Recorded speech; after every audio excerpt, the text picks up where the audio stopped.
Alright guys, the patch notes are finally out after so long we've been waiting.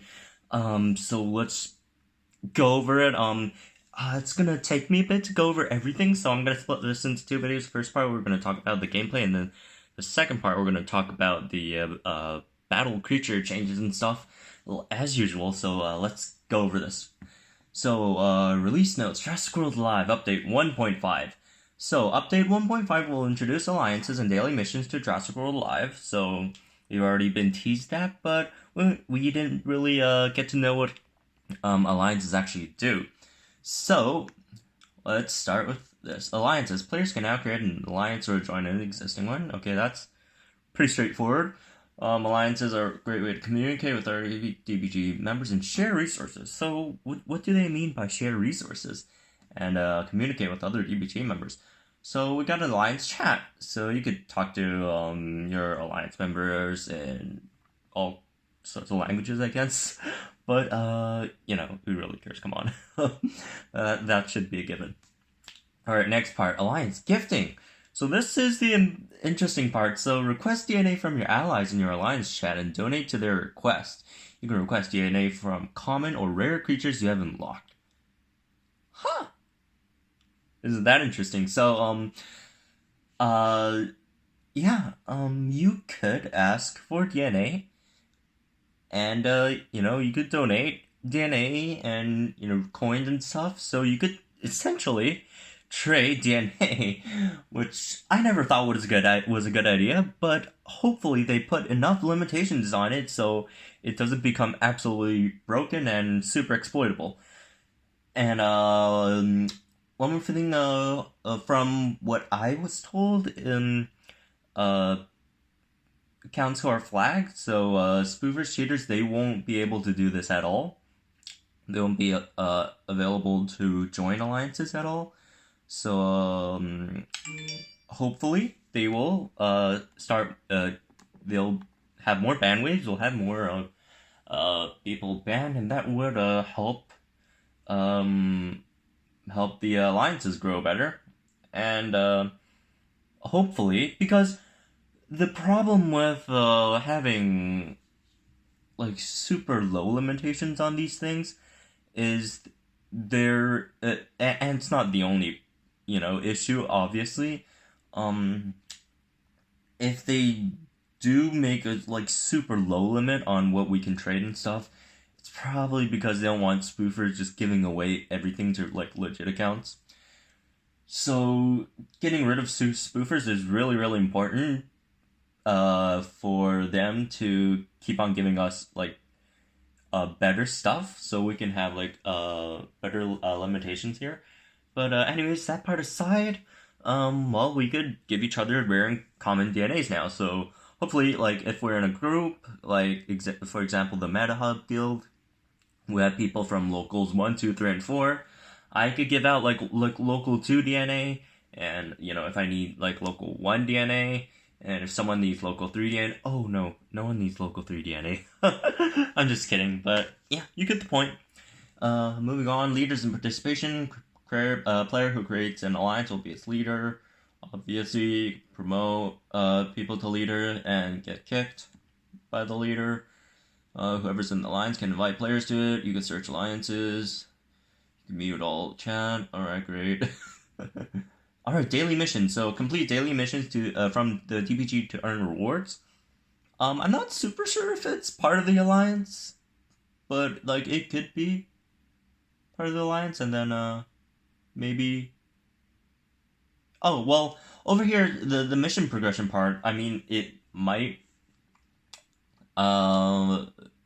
mean it is connected to the alliance. So all TPG members start their mission career with easy goals. Keep completing them, and you'll rank up quick, and you'll gain more rewards for your effort. Your list of missions can vary every day as you progress. You can even get more missions per day. You have 24 hours to complete your missions. Missions can relate to many activities in the game. A well-rounded player can complete them all. So it seems like this is part of the alliances, but it could be like a solo thing, I guess. But anyways, let's move on to the new creatures. We finally got our first common hybrid, this thing, which is the Flying Indominus Rex.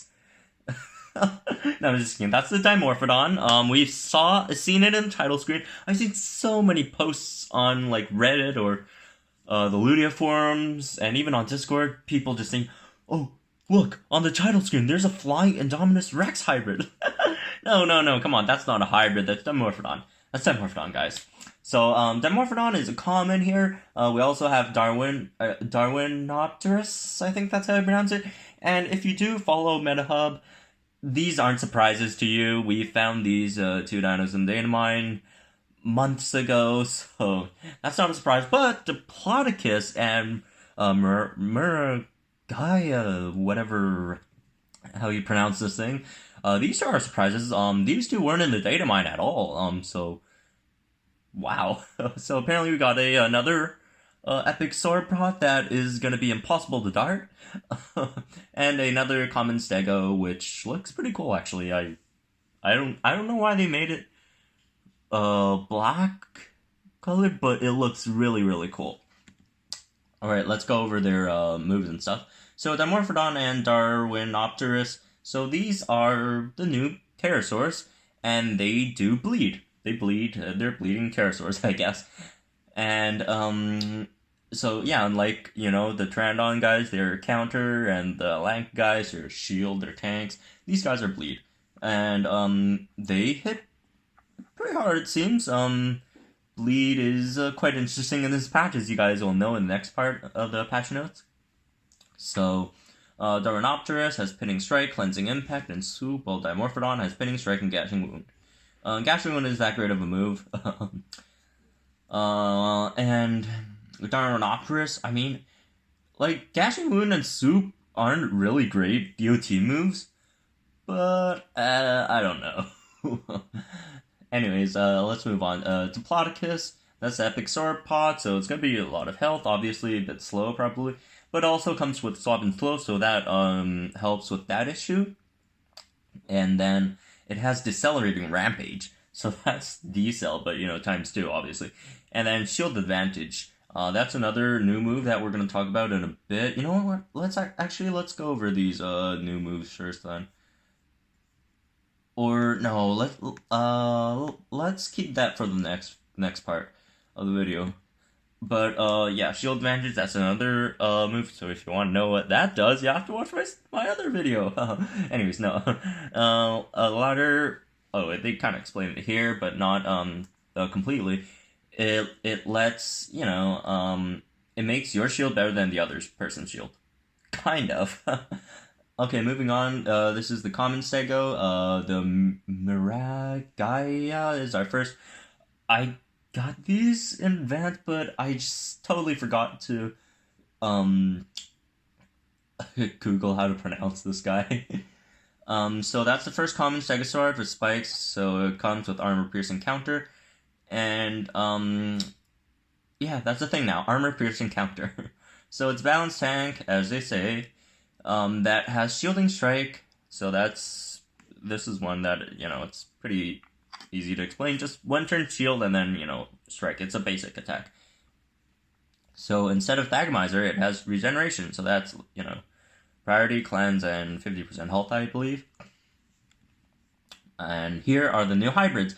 This time they didn't actually give us what they look like, which, okay, they're silhouettes, but alright, let's just go over them. First one, Dimodactylus. So that's a fusion of Dimorphodon and Tubodactylus. And this one I like a lot. So, get a load of this. So it has counterattack. And, wait, why does it say defensive capabilities? But anyways, it has counterattack, it has a swap and bleed, lethal wound, that's the best wound, and also has short defense, impact and run, pinning strike. That's a lot of stuff on it. It has 3 moves, 3 moves. One's a bleed, one's a defensive move, it has a run, And its basic is pinning, which isn't the greatest, but if you're bleeding with pinning, that makes a lot of difference. Bleeding and pinning is pretty interesting. Also has swap and wound, so it has swap and attack, and also has a passive, which is counter. This thing has a lot of stuff going on. It's only an epic hybrid, but don't sleep on this thing. This is gonna be super interesting, I think. Next one, Dracoceratops. So this one is a legendary, and this is the fusion of Gen 2 Dracorex and Triceratops. So it's kind of like Monometrodon, what they try to do with Monometrodon, but a bit harder to grade. So hopefully it has a bit better stats. I mean, it is a common plus a rare. So, yeah. It has Cleansing Impact while also having a Greater Stunning Strike. It has armor from Triceratops, obviously, average speed, so they kind of average Draco and Trike's speed. And then you also have Swap and Stun, and Impact and Run, so that's another legendary with a Swap and move. So this is going to be interesting. And then you also have minimal speed up strike, so that makes it faster than most dinos in the game. And it also has, HP stats from Trike Gen 2. And then, yeah, it seemed like a really good dino. Swap and Stun is interesting. So if you do need, if one of your dinos is about to die, and you're not in good matchup, you could always throw this in, Swap and Stun, and then it's safe swapping, and then you can start wrecking your opponent. Next one, Tyrannolophosaur, which is this guy over here. This is one I want. Well, this and its hybrid, I mean. So this one's fusing Gen 2 Tyrannosaurus Rex and Dilophosaur, and that's another another Monometrodon dino, so it's more easily to obtain dino. So that's a rare and a common to make a legendary. And this one has high damage, HP, and crit, like its components, the Tyrannosaurids, the large theropods. And then it also has higher speed than the other large theropods. Okay. High damage, high crit, with defense shattering impact and rampage. Also, not the slowest thing in the game? That's incredible. Like, what the heck? This is gonna be a pretty good dino. I can't see a scenario. We don't have its stats, but I don't see a scenario where it's gonna be bad. It also has Null Strike. So that's gonna hurt. Like, if you're facing Monomimus, this thing's gonna be faster than Indominus Rex, for sure. This is gonna be super interesting. Also has Distracting Strike, so it basically is like putting on a shield, but it's a debuff instead. It's 50%. And with its high damage strike, you're not missing out on too much. So next is this thing's hybrid. Oh my goodness, Tyrannosaurus. Here is the unique super hybrid of Tyrannolophosaur. By the way, Tyrannolophosaur, how freaking cool is it gonna look? Rex plus Dilophosaur. If you guys remember one of those toys back then, I can't remember, but there was like a Rex Dilophosaur hybrid toy. That didn't go so well, but hopefully they're gonna make this. They're gonna do that. This hybrid justice. So Tyrannosaurus. So this is what you get. You have, instead of Nullifying Strike, you get Purity Strike. So that means you're still slowing, and something happens. Purity Strike we're gonna talk about in a bit. So you're gonna slow. You're gonna be faster than your opponent. Then you're gonna have Distracting Impact.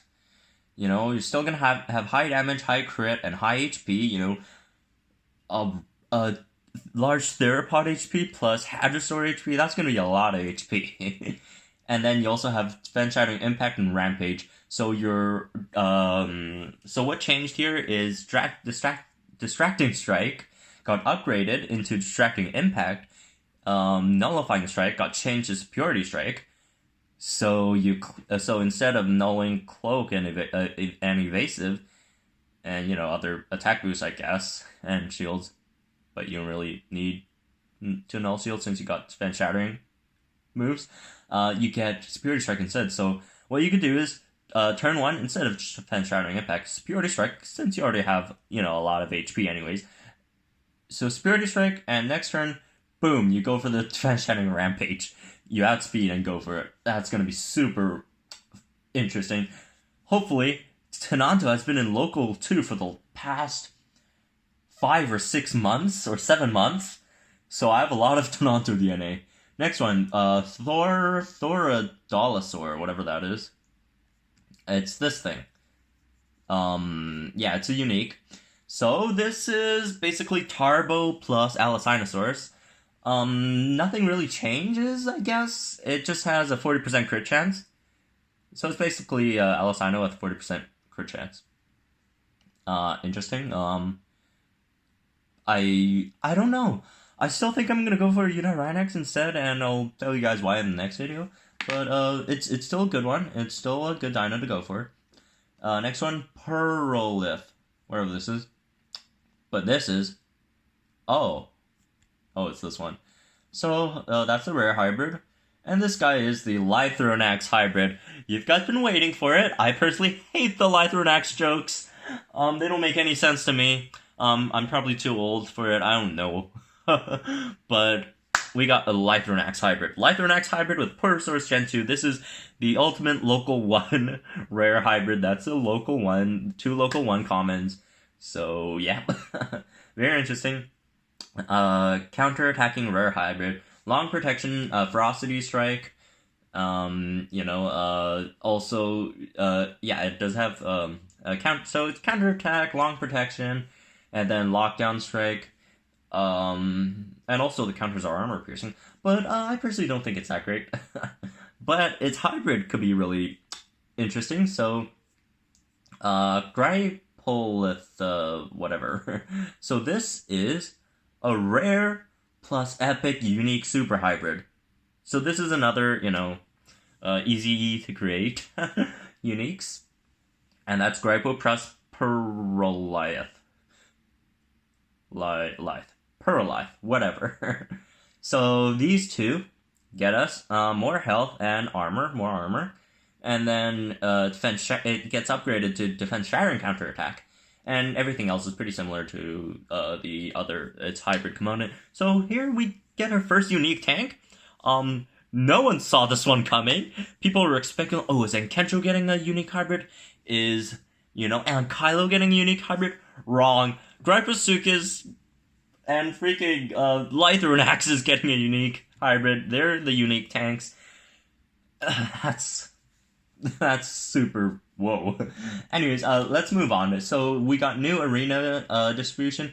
I don't know. I'm personally not a fan of the arena distribution, but I know some people would like it. You get more DNA, different types of DNAs in the your arena incubators, but I don't really like it. I mean, there's way too many dinos in the pool now, so it's super hard to get a specific dino. For example, if you're up in, Jurassic Ruins and you want Dracorex or Spinosaurus, that's going to be super hard to get. There's so many rares you have to come by in the pool. It's going to be super hard to get. And over here, it's just a graphic that shows, what hybrids you could create with the stuff that are in that arena. So, for example, over here you got Dilophosaurus, Dilorchirus, and then, that means you could get, Dilorchirus with that. You're not actually getting these DNA, but you're getting the hybrid components of that, so that, it doesn't really matter. They also reworked, the arena trophies, so I think, the jump between Sword of Marshes and Jurassic Ruins decreased, and everything else, decreased with it. So, next, Exploration. So now we got the, Darwinopithecus, whatever? Darwinopterus. Darwinopterus and Dimorphodons on the maps. And then we also have rebalancing of creature spawns. I hope they really did balancing right, as I did a video last night about it. They've talked quite a bit about balancing spawns, so hopefully they're doing it great. Hopefully they do it better than what I tried to do. And then one more thing, Irritator Gen 2 is now in the wild. And Super Potato is really good in this meta, so this is pretty good. Seasonal PvP. So they're gonna work on seasonal PvP, and then we don't really know what it's all about, but it seems like it's good news. It's this. They say this feature is something that is more inclusive, which is exactly what I wanted. They even used the language I wanted. Inclusive. That's the core part of what I wanted there. So they call it a seasonal PvP. So it's a seasonal leaderboard, and it's still in beta. So they're gonna improve it with more player feedback. So obviously send feedback when it does come out, and yeah. Hopefully, it's going to be great. Hopefully, the more lower mid-tier people get more stuff. They get more motives to compete in the arena and participate and be included in the process. So that's great.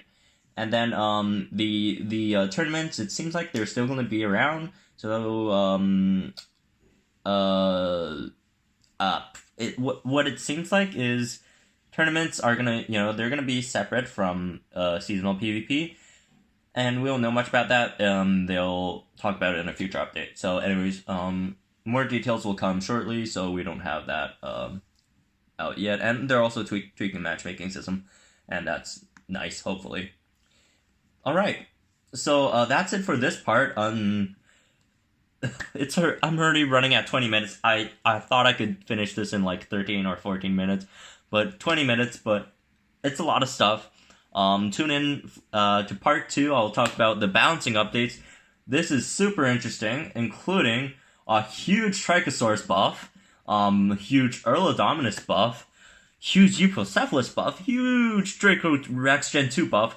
This buff is going to make Draco Rex Gen 2 like the meta dino. So you guys want to tune into that. I'll see you guys in a bit. Hopefully I could get this uploaded quick.